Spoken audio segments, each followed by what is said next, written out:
네, 이재명 대통령이 한일 정상회담을 끝내고 미국으로 떠났는데요. 한일 정상회담 17년 만에 공동 언론 발표문까지 채택을 했습니다. 좀 그 내용을 좀 하나하나 좀 짚어봐야 될 것 같아서 유튜브 연장 방송 세계의 눈 우리 눈을 함께해 주시는 두 분을 오늘 좀 미리 모셨습니다. 한 분 한 분 소개를 해드리겠습니다. 외교부 제1차관을 지냈던 최종건 연세대 교수 모셨고요. 어서 오세요. 네, 안녕하세요. 김종대 전 정의당 의원 모셨습니다. 어서 오세요. 안녕하십니까. 자, 한일 정상회담 결과가 나왔는데요. 좀 하나하나 좀 짚어볼 게 있습니다만 일단 두 분이 특별히 유에서 봤던 포인트가 있을까요? 최 교수님 어떤 점에 주목하셨습니까? 뭐 두 가지죠. 하나는 동선입니다. 동선? 예, 도쿄를 갔다 워싱턴을 간다. 그렇죠. 뭐 사실상 그랬던 전례는 제 기억으로나 뭐 역사적으로 없었던 것 같고요. 네. 그 자체가 가지고 있는 메시지가 있을 텐데요. 으흠. 두 번째는 뭐 이거는 좀 객관적으로 따져봐야 할 문제인데 실용이라는 실용 외교를 간판으로 걸어놓고 네. 역사 문제는 조금 소홀히 한 것이 아닌가라는 생각이 들어서 네. 뭐 좀 곱씹어 볼 필요가 있는 것 같네요. 평가 항목인 것 같은데 우리 의원님은 어떤 점에 주목하셨습니까? 예, 저는 최 교수가 얘기한 부분이 바로 우리 주변 정세가 격세지감의 어떤 느낌을 주는 그만큼 많이 참으로 바뀌었다. 큰 변화구나 하는 데 대해서 아주 새로운 감에 적게 되는데요. 사실은 과거의 한일 간의 협력은 주로 미국이 압력을 넣습니다. 그렇죠. 예, 그래서 한미일 삼각 안보 협력 이걸 하기 위해서 미국의 압력을 넣는데 지금의 한일 협력은 미국에 대응하기 위한 협력의 성격으로 오. 다소 좀 변질되는 측면이 있기 때문에 오. 예, 이런 것들이 이제 과거와 형격이 달라진 환경이라고 좀 이해할 필요가 있겠고요. 알겠습니다. 예, 또 그런 가운데서 이제 미국으로 이어지는데 미국에서 이제 빈볼을 너무 많이 날렸다. 야구에서 빈볼 아시죠? 그러면 벤치 클리어링으로 가야 되는. 벤치 클리어링으로 지금 미국에 다 갔지 않습니까? 예, 그런 어떤 그 형국하고 이어서 같이 벌어지고 있다고 보여집니다. 알겠습니다. 하나하나 좀 짚어보죠. 일단 과거사 문제가 거의 논의가 안 됐습니다. 이건 예. 어떻게 평가를 하십니까? 어쨌든 뭐 우리가 국민의 입장에서 보면 회담에 관련된 여러 장면들이 나오지만 실제 성과는 그 공동 보도문을 네. 보고 이야기해야 될 텐데요. 그러니까 도쿄 한일 정상회담 결과에 관한 공동 보도 자료에서 사항에 이런 내용이 있어요. 양 정상은 올해 한일 국교 정상화 60주년을 맞아 1965년 국교 정상화 이후 쌓아온 양국 관계 기반 위에서 기반을 상당히 강조하고 싶고요. 네. 한일 관계를 미래지향적으로 안정적으로 발전시켜 나가기로 의견을 같이 하였다. 이건데 이게 지금 나중에 자세히 말씀드리겠지만 좀 문제가 있어 보여요. 특히 1965년 국교 정상화 이후 쌓은 양국 관계 기반이라고 하면 65년 청구권을 바탕으로 한 소위 그 원샷 종결론입니다. 뭐냐면 이 1965년도에 합의한 한일 청구권으로 그간의 역사 문제는 가늠하겠다.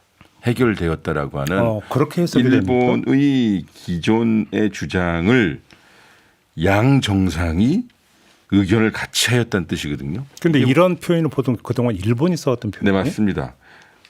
한 가지 좀 제가 말씀드리자면 2018년 10월 10일 날 우리 대법에서 3자 대의 변제를 인정하는 판결이 나왔어요. 근데 그것을 보고 당시 고노다로 외무상이 기자회견 중에 뭐라고 그랬냐면 일본과 한국은 1965년에 한일 기본 조약 및 관련 협정을 체결하였고 일본이 한국에 자금 협력을 제공하는 동시에 청구권 문제에 대해서는 완전하고 최종적으로 종결시켰다.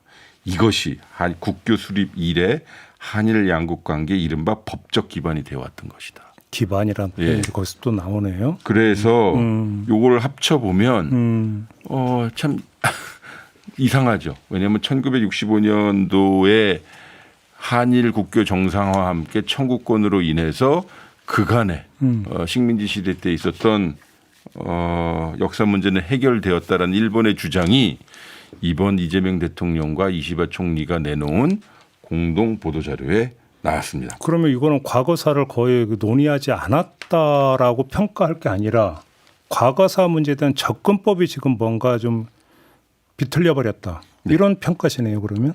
예, 그렇습니다. 참고로요. 17년 전에 2008년도에 당시 이명박 대통령하고 후쿠다 공동 언론 발표문이 또 있었는데요. 네. 그리고 나서 이번 주말에 있었던 것인데 이때를 보시면 역사에 대한 문제가 나와요. 네. 양국 정상은 한일 양국이 역사를 직시하는 가운데 미래에 대한 비전을 갖고 국제사회와 함께 기여함으로써 등의 표현이 나오는데 이번에는 일본 측 내용이 수용되어 있고 아마 그 근저에는 김대중 오부치 선언 등이 언급된 내용은 일본이 양보했기 때문에 네. 일본이 기존에 주장했던 내용이 소위 교환 형식으로 담겨 있는 건 아닌가라는 생각합니다.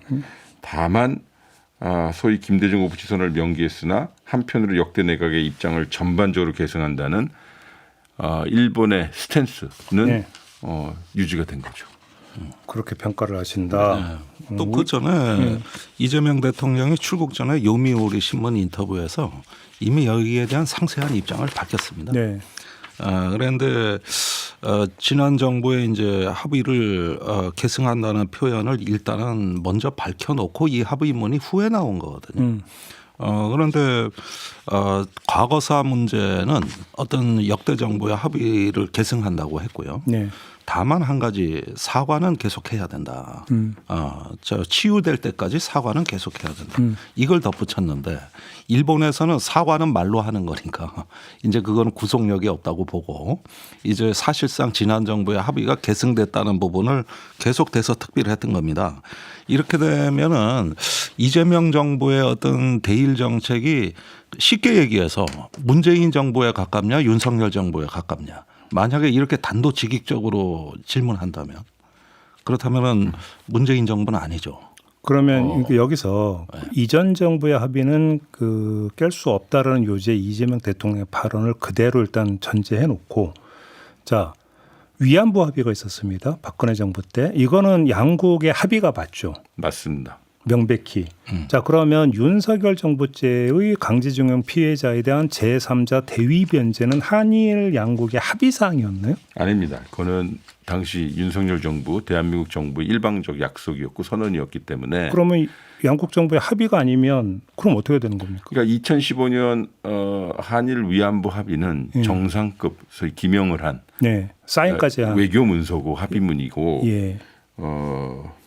윤석열 정부의 제3자 대의 변제 해결 방안은 우리 정부가 일본에다가 그렇게 통보한 것이고 일본이 알았다 동의해 준 것이죠. 그렇기 때문에 합의문은 아닙니다. 그래요. 예. 그러면 그거는 뭐 변경의 여지가 있다 이렇게 해석을 해야 되는 겁니까? 그것은 아마 3자 대의 변제권에 관해서는 네. 요미우리 신문의 이재명 대통령의 그 발언을 보더라도 소위 뒤집지 않겠다라고 표현을 하셨기 때문에 네. 아마 외교의 연속선 차원에서는 가져갈 거예요. 그리고 요번에 한일 정상회담에서 소위 과거사 문제를 앞에다 내놓지 않고 그러니까 요미우리 언론의 보도 그러니까 인터뷰 수준 그리고 이런저런에 숨겨져 있는 발언으로 한 것은 아마 정무적인 판단이 앞섰기 때문일 것 같아요. 두 가지인데 하나는 정권 초기에 우리 김종대 의원이 말씀하셨듯이 국제 정세가 상당히 어려우니 한일 관계의 어두운 면이라고 하는 역사 문제로 어렵게 하지 않겠다라는 것 하나하고 두 번째는 미국을 가야 되는데 우리 한일 관계 잘하고 있다라는 시그널을 소위 워싱턴에다 시그널을 주기 위한 것이어서 어쨌든 한일 관계를 역사적 관점에서 오래 보고 왔던 진보 진영에 있어서는 차별성을 좀 보기가 어렵다라는 알겠습니다. 판단할 수. 아무튼 조금 전에 최종권 교수께서 지적해 준 거는 이제 양국 공동 언론 발표문 전문에 들어가 있는 네. 그 내용이 되고 근데 이 지금 언론 발표문에 보면 사조가 있습니다. 네. 한반도 평화와 북한 문제 협력 관련해서 여기서 혹시 지금 주목해야 될 부분이 있을까요? 예, 몇 가지가 있어요. 몇 가지입니까? 예. 또? 짧게 말씀드리면 일단은 용어의 변경이 있어요. 뭐냐면 예. 양 정상은 한반도의 완전한 비핵화 항구적 평화 구축에 대한 확고한 의지를 재확인하였다 이런 표현이 있는데 한반도의 완전한 비핵화 항구적 평화 구축이라는 용어는 문재인 정부 기간에 사용했던 건데 다시 재등장했다는 거예요. 이것은 저희들한테 나쁜 거 아닙니다. 네. 뭐 이를테면 윤석열 정부 때 이 표현을 안 썼습니다. 윤석열 안 썼고요. 뭘 썼냐면 자유롭고 뭐 평화로운 개방된 인도태평양 전략을 양국 정부가 구현하기로 하였고 뭐 이런 거였는데 이제 한일의 외교안보 특히 북핵 문제에 있어서는 완전한 비핵화 항구적 평화 구축이라는 것이 들어가 있습니다만 다음 문장에 그 북한 핵미사일 위협에 대응하기 위해 한미일 협력을 하겠는데 안보리 대북 제재 결의가 철저히 이행되도록 양국이 협력한다 이런 식의 표현이 있습니다. 네, 있어요. 그런데 현재 안보리 대북 제재는 미국하고 러시아 그리고 미국하고 중국 관계가 안 좋기 때문에 붕괴된 상황이거든요. 사실상 강대국의 전략 관계가 회복된 이후에나 고려 가능한 것인데 우리가 이것을 일본과 함께 미리 나서서 이 문서에 박아둘 필요가 있었을까? 특히 지금 어쨌든 북한으로부터 무시와 멸시를 당하고 있습니다만 지금 북한에 계속 대화를 하자고 하는 이재명 정부의 대북 스탠스에 비춰볼 때 이 대북 제재 안보리 사항을 이렇게 앞에다 대고 할 필요가 있느냐라는 생각이 듭니다. 교수님 그 지적을 하니까 지금 제 머릿속에서 떠오르는 게 2019년 7월 1일 날 나왔던 그 대한 수출 규제 조치가 일본이 내걸어둔 명분이 바로 전략 물자가 맞아요. 그렇게 흘러갈 가능성에 대한 어떤 이유를 대지 않았었습니까? 그 표면적인 이유였고요. 그러니까. 제가 당시 그 주무 비서관이었는데 그거는 그 대외 공개용이었고 나중에 공개된 아베 총리의 회고록에 보면 3자 대의 변제 때문에 했다는 거예요. 아니요. 그러니까 하여간 그 겉으로 내건 명분이 이거였는데 지금 공동 언론 발표문에 이렇게 이제 그 유엔 대북 제재 이야기를 해버리면 네. 일본이 만약에 한일 관계가 또 나빠지면 이 어떤 합의 내용을 들고 나오면서 한국에 대해서 뭔가 조치를 할 수 있는 근거가 될 수도 있는 거 아니에요? 제가 과거에도 여쭤보는 게 그랬죠. 바로 그거거든요. 결국은 우리의 대북 정책에 있어서 관여 정책, 대화 정책에 항상 소위 제한을 둘 수 있는 요소임에 틀림이 없습니다. 그러니까 오히려 일본이 태클 걸고 들어올 수도 있다는 얘기가 되는 거죠. 예. 그래서 제 입장은 예. 이건 좀 너무 일본 측의 그간의 입장을 너무 수용해 준 것은 아닌가라는 생각이 들고요. 의원님은 어떻게 보세요? 예, 이것도 일본 쪽에 저는 어떤 메이드 인 재팬의 목소리로 들립니다. 예, 우리 정부 입장이 이렇게 나갔을 리는 없는데 아무래도 이 부분에 대해서 일본의 어떤 입장을 고려해 준 것은 그 일본의 납북자 문제에 대해서 우리가 일본 정부의 입장에 지지를 표명한 것과 개를 같이 하는 것이다. 네. 예, 이렇게 해가지고 어떤 한일 관계에 있어가지고 대북 공조라고 하는 점, 이 점에 대해 가지고 어떤 그 공통의 분모가 있다. 이걸 강조하는 듯한 모양으로 보이는데 네. 이것이 일면이라면 네. 최 교수 말대로 인도 태평양 프레임이 빠져나간 거거든요. 예, 그리고 저기 뭐 대만 해역 문제나 남중국 핵 문제를 연상시킬 수 있는 물론 뭐 힘에 의한 현상 변경을 반대한다는 입장이 나오긴 했습니다만은 합의문에는 그게 들어가지를 않았습니다. 그래서 이런 사항들은 한미일 공조가 아니라 한일 공조의 영역이 이제는 별도로 존재한다는 어떤 암시일 수도 있습니다. 그렇게 해서. 예, 그러니까 한미일이 삼각 공조는 인도 태평양 프레임이거든요. 그렇죠. 그리고 중국 견제가 핵심이에요. 그런데 한일은 거기까지는 나가지 않는 것이죠. 이렇게 보면은 한미일 공조로 가는데 한일 공조가 디딤돌이 된다고 말은 하고 있으나 사실상 미국에 너무 끌려가지 않으려는 어떤 거리두기로도 해석될 여지가 있다. 이런 점도 좀 유념하시죠. 그러면 그 말씀하신 거 제가 그럼 이 질문까지 드릴게요. 원래 소인수 회담이 5분 예정됐다가 1시간가량 진행이 됐다는 거 아닙니까? 그리고 그 뒤에 보도록 보면 관세 이야기를 그렇게 많이 했다라는 건데 그러면 거기서도 한일 양국이 미국과의 관세 협상이나 이런 데 있어서 그러니까 뭐 정보 교환이나 공조 이런 걸 논의했다고 그렇게 해석을 해야 되는 겁니까? 그런데 그 부분이 위성락 그 안보실장에 대한 기자회견에서 질문이 나왔어요. 그런데 굉장히 위성락 실장이 말을 아꼈거든요. 그러니까 부인은 안 한 거예요. 그러니까 사실상 우리로서는 제일 알고 싶은 것이죠. 아마 좀 기다려 보셔야 될 것 같아요. 왜냐하면 일본 언론과 일본 정부의 특성이 회담이 끝나면 2, 3일 후에 사실 주요 언론에 슬슬 흘려주거든요. 맞아요. 그때 내용이 뭐가 나올지 봐야 될 것 같아요. 근데 저는 충분히 나왔을 거라고 보는 게 어떻게 보면은 일본이 이번에 어떤 심리적으로는 충격이 가장 강한 나라입니다. 미국에 대해서. 예, 미국으로부터 그렇게 아부하고 아첨하고 뭐 뭔가 신기에 가까운 기술을 발휘했거든요. 황금투구. 황금투구는 이제 앞에서 이번에 이제 그 뭐 신이 내려준 인물이라고 트럼프 앞에서 한껏 찬사를 했지 않습니까? 그러고 나서 비교적 세게 얻어맞았고 일본이 얻어맞으면서 사실 한국도 덩달아서 연쇄적으로 심리적인 어떤 그 충격이 있었던 거거든요. 저는 걱정이에요. 왜냐하면 소인수 회담이 5분에서 뭐 1시간 정도 늘어났다는 거 아니에요. 네. 그거는 회담의 성격으로 보면 잘 된 거예요. 근데 그 내용을 안보실장이 언론에다 대고 우리 트럼프 대통령에 대해서 이야기했어. 미국의 간수 정책에 대해서 이야기했어. 라고 하면 서로 그야말로 뒷담화를 했다는 얘기잖아요. 안보실장의 네. 그런 브리핑 그걸 왜 자체가 공개하느냐예요. 부적절하다. 그러니까 한일 간의 주요 현안에 대해서 양국 정상이 허심탄회하게 이야기했다 선으로 끝내버리면 그건 우리 이 추측의 영역이 될 텐데 트럼프에 대해서 이야기했어라고 하면 트럼프 자신은 차지하고 나서라도 미국 조에 있는 사람들이 뭐라고 이야기할지 예상이 되거든요. 그거는 좀 기술적인 측면에서 조금 절제를 했으면 좋겠다는 생각이 들었고요. 네. 특히 그 한일 정상 공동 보도자를 보면 이것도 한번 짚어봐야 될 것 같아요. 북한의 불법 사이버 활동과 러시아 북한 간 군사협력 심화에 공동 대응할 필요성을 강조했던데 지금 북러 관계에 대해 이제 한일이 견제하겠다는 것이거든요. 뭐 그럴 수 있어요. 근데 이게 우리에게 어떤 이득이 있을까요? 그리고 선언적으로는 할 수는 있으나 왜 굳이 일본하고 이렇게 내놓아야 되는지 잘 모르겠고요. 현실적으로 우리가 어떤 역할을 할 수 있는지 미완의 영역이고 또 이것이 공개하기도 애매한 영역인데 이거 결국은 이런 것 같아요. 우리 김종대 의원께서도 말씀하셨지만 미국에게 우리 한일이 이런 부분까지 협력하고 있다. 러시아 대응하고 북한의 러북 그렇죠. 협력에 대해서 이야기하고 있다라는 걸 이야기하고 싶은 건 알겠으나 이거를 아니 그러니까 이 부분은 것은 이게 캠프 데이비드 협정에 나온 내용입니다.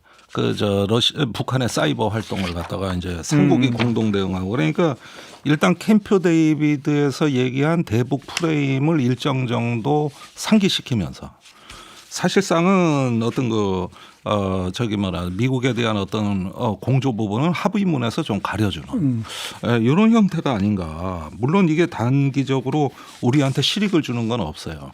그러나 이제 한일 간의 협력이라는 거는 일단은 미국을 정점으로 지금까지 진행돼 왔던 이런 현실에 대한 일종의 마사지가 아닐까? 이런 생각도 좀 드는 거죠. 그다음에 근데 양국이 지금 이제 그 회담 후에 그 내세웠던 어떤 그 성공적 정상회담의 징표로서 내세웠던 게 양국 간의 교류 협력 확대 이 부분 아닙니까? 이 실익은 어떻게 평가하십니까? 이번 회담은요 조금 그간에 있었던 윤석열 정부 기간 또 심지어 제가 보다도 문재인 정부 기간과 조금 달라요.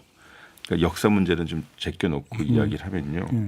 뭐냐면 조금 상호 간의 사회 문제 해결형 회담인 것 같아요. 그래서 사회 문제 해결형이라고 하면 저출산, 고령화, 그렇죠. 지방소멸 같은 양국의 이 진짜 실질적인 문제에 대해서 협력하자는 거예요. 근데 이런 문제는 그 전에 없었어요. 그러니까 한일 간의 협력이라고 하면 뭐 공급망, 경제 안보, 뭐 국제 문제, 기후 변화 대응이었는데 실제로 지금 우리도 그렇고 특히 일본은 더 심한데 이 저출산 고령화 지발 소멸 같은 거는 상당히 심각하거든요. 아마 이거는 제 생각엔 이재명 정부의 특징이기도 하다. 특히 행정가 달변 행정가 출신인 이재명 대통령의 특성이 나타나는 것은 아닌가라는 생각이 들고요. 그리고 또 국민 체감형 성과도 있어요. 뭔데요? 특히 젊은이들 워킹 홀리데이고요. 그다음에 우선 입국 레인 설치하겠다는 거니까. 근데 그러면 체감형이 될 수 있죠. 저 여기서 중간 결론 삼아서 한번 질문을 이렇게 드릴게요. 윤석열 대통령도 미국, 전 일본 갔었죠. 네. 그러면서 그러니까 제3자 대의 변제 얘기를 하면서 했던 게 언제까지 우리가 과거에 얽매여 있어야 되느냐. 미래지향적으로 가야지. 그러면서 일본과의 경제 협력이 얼마나 중요한데. 그러면서 교류 협력 얘기를 했고 그러면서 인적 교류 얘기도 그때 했어요. 그다음에 맞습니다. 미래 세대를 위한 기금 조성 얘기도 했었고. 맞어요. 자, 그렇게 놓고 그러면서 과거사는 뒤로 물렸고. 그러면 이번에 한일 정상회담의 어떤 합의 내용과 윤석열 정부 때 그거는 뭐 어떤 점에서 차별성이 있느냐를 평가를 해야 될 거 아닙니까? 어떤 차별성이 있는 겁니까? 그러니까 대부분의 기조와 레토릭이 같습니다. 같은데 네. 그것을 움직이는 아까 말씀드린 어떤 주변 정세의 배경이 여기에서 좀 차이가 있다고 보는 것이죠. 예를 들면은 한일 간의 어떤 그 협력을 한다고 하는 부분도 네.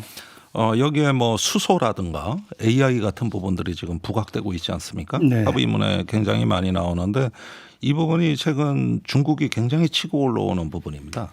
아, 사실상 한일이 거의 대비가 안 돼 있죠. AI 그렇죠. AI 예. 같은 경우. 예. 사실 어떤 미국 중국이 거의 다 뭐 나눠먹기 시기인데 우리가 지금 그 공간을 확보하고 있느냐. 근데 우리 정부가 지금 AI에 대대적으로 돈을 쏟아붓고 연구개발 예산이 이제 거의 회복되고 있지 않습니까? 네.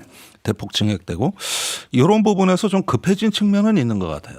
일단은 지금 상황에서 좀 밀릴 수도 있다. 쉽게 얘기를 하면 주변 환경이 한일 협력을 하기 싫어도 해야만 되는 상황으로 예, 이런 압박을 하고 부분은 있다. 있죠. 그런데 이 부분이 미중에 대해서 양날의 검이라는 겁니다. 사실상 이 압력은 중국에서만 오는 게 아니라 미국에서도 오고 있단 말이죠. 그러다 보니까 이 동아시아에서 저는 의외로 앞으로 다자 네트워크가 활성화될 가능성이 좀 열리고 있지 않은가. 그런 가운데서 한일 관계도 뭔가 조금 더 어떤 그 하나의 경제권으로 협력해야 될 부분이 많이 발견이 된다는 거. 저는 이거는 인정해야 된다고 봐요. 또 불가역적인 측면도 있고. 그래서 조금 시간적인 타임테이블이 급해졌다. 이렇게 보면은 단순한 경제 안보 같은 이념적인 용어가 아니라 제가 보기에는 어떤 기술혁명, 사회 변혁 또 이런 가운데서 어떤 저출산 고령화 같은 사회 문제도 사실은 이게 일국의 문제가 아니라 협력하면 또 성과가 나올 수 있는 부분 같아 보이긴 한다는 거죠. 알겠습니다. 연장이 되는 얘기 같으니까 아까 그 최종권 교수가 동선을 유의해서 봐야 된다고 얘기를 했는데 그 얘기는 왜 미국 가기 전에 일본을 들렀느냐 이거잖아요. 네. 자, 그 이유가 어디에 있다고 보세요? 세 가지 뭐 이건 해석의 영역이에요. 뭐 안에 계신 분들은 나름 기획을 했겠지만 첫 번째는 정무적 판단이 있었겠죠. 소위 반일, 친중, 반미 대통령으로 해외에 불합리하게 인식된 이재명 정부, 이재명 대통령의 입장에서는 가장 어렵다라고 판단이 되는 한일 관계를 원만히 그들의 관점에서 해결하고 그러한 여러 안 좋은 이미지를 불식시키는 데는 정부적 판단. 동시에 국내 오디언스에 대해서도 상당히 긍정적 메시지를 보내면서 나 상당히 합리적인 대통령이라는 메시지를 국내 오디언스라고 하는 건 보수 맞습니다. 국민들이기도 하고요. 그러니까 진보 진영들은 상당히 이번에 섭섭한 것이고요. 섭섭하죠. 네. 섭섭하죠. 아쉽고. 그렇죠. 섭섭하고 아쉬운 우리가 지금 매우 외교적 표현인데 그리고 또 두 번째는 이제 전략적 선택인 거죠. 그 김종대 의원께서 계속 강조하시지만 트럼프발 경제 혹은 동맹에 대한 변화가 오고 있으니 한번 이야기 좀 들어보고 그리고 한일이 협력하고 있다는 메시지 보여주면 또 메시지가 되죠. 그건 미국에 대한 메시지도 되고요. 제가 최근에 좀 재미있게 보는 것은 주로 미국에 얻어터진 동맹국들이 한국하고 만나자는 연락이 자주 온다는 겁니다. 얼마 전에 베트남에서도 또 와가지고 친서를 갖고 왔지 않습니까? 그 베트남이 관세로 대표적으로 얻어터진 나라 아닙니까? 예, 앞으로 이렇게 호주도 그럴 거고 넓혀 나가야 되는 거죠. 네. 그러면 이렇게 질문을 바꿔보겠습니다. 이시바 총리는 참의원 선거에서 패배를 했고 속칭 언제 총리직에서 물러날지 모르는 사람입니다. 이런 사람을 다시 말해서 국내 어떤 정치 기반이 확고하지 않은 사람인데 그렇죠. 이 점은 어떻게 봐야 되는 거예요? 몇 가지 좀 자락을 좀 깔아드릴 필요가 있는 것 같은데 말씀하신 대로 현재 퇴진론에 시달리고 있어요. 그렇죠. 일본의 정치적 특성을 보면 현재 자민당 국회의원이 295명이고 광역단체장이 47명이라 합쳐보면 342명을 대상으로 자민당에서 다음에 총재 선거 할까요 말까요라고 일정을 잡는 중이라는 거예요. 아직 정확한 날짜는 안 나왔는데 네. 만약 과반 이상 총재 선거를 하자라고 찬성을 하면 사실상 이제 총재가 바뀌는 겁니다. 그럼 이제 수상이 바뀌는 건데 이시바 수상 총리는 이거를 이미 알고 있기 때문에 정상외교를 활용해서 자신의 국내 정치적 돌파구를 찾으려고 하는 것이 아닌가 싶어요. 이시바 입장에서 그럴 수 있죠. 그러니까 우리 대통령하고는 23일 날 했습니다만 20일 날요. 특이해요. 요코하마에서 아프리카 개발 회의가 개최됐는데 이때 아프리카 정상 33개국이 왔어요. 오. 근데 이 사람들하고 다 정상회담했어요. 10분에서 15분 간격으로. 그리고 우리 대통령을 만난 거고 29일 날 인도 모디 총리 그리고 9월 7일 날 이태리 총리 만나고 9월 23일 날 유엔 총회 간다는 거거든요. 그러면서 이 정상회의 일정을 걸어서 매우 국익적으로 중요하다라고 하면서 정상회담 활용하는 것 같고요. 또 일본 전문가들 이야기하는 그나마 이시바 총리가 온건하고 합리하다. 뭐 알겠습니다. 그러니까 그렇게 해서 이시바의 어떤 정치적 어떤 수명이 연장만 된다면 우리 입장에서는 다른 어떤 극우 인사보다는 이시바가 상대하기 좀 낫다. 이런 전략적 한 말씀만 보태면 다 됐어요? 예, 시간이 다 됐기 때문에 예. 일단 본방에서 이야기는 좀 이렇게 마무리하고요. 네. 유튜브 연장 방송에서 또 이어가야 되거든요. 한미 정상회담 좀 미리 좀 점검도 해야 되니까 네. 그때 못다한 이야기는 좀 마저 하는 걸로 합시다. 네, 이렇게 하고요. 일단 본방에서 한일 정상회담 복귀는 좀 이렇게 마무리하도록 하겠습니다. 두 분 수고하셨습니다. 감사합니다. 고맙습니다.